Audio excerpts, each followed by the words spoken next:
तीन चीज़ें एक ही जगह परवरिश पाती हैं, फूल, कांटे और खुशबू।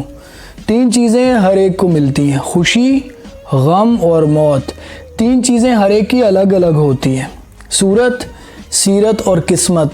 तीन बातों को कभी छोटा ना समझना, कर्ज, फ़र्ज और मर्ज। तीन चीज़ों को हमेशा याद रखो, नेमत, एहसान और मौत। तीन चीज़ों को हमेशा काबू में रखो, ज़बान, गुस्सा और नफ्स। तीन चीज़ें कभी वापस नहीं आती, ज़िंदगी, वक्त और जवानी। और अब तीन चीज़ें आप करो, लाइक, कमेंट और शेयर।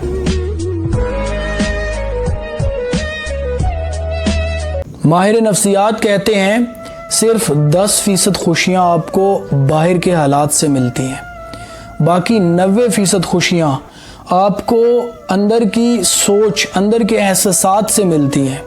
इसलिए खुश रहने के लिए बाहर की दुनिया को बदलने से पहले अपने अंदर की दुनिया को बदलना ज़रूरी है।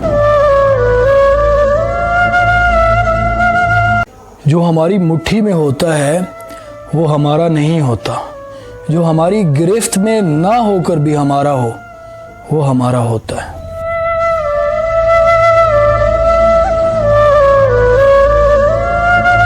यादों को छोड़कर जाने वाले क्या जाने, यादों का बोझ कितना भारी होता है। मैंने ज़िंदगी से सीखा है कि जब आप खिलौने रख देते हो तो ज़िंदगी आपसे खेलना शुरू कर देती है। सजदों में गिरने से पहले उन लोगों को गले लगाएं जो आपकी वजह से अज़ियत में मुब्तला हैं। दिल आज़ारियाँ माफ़ नहीं होती।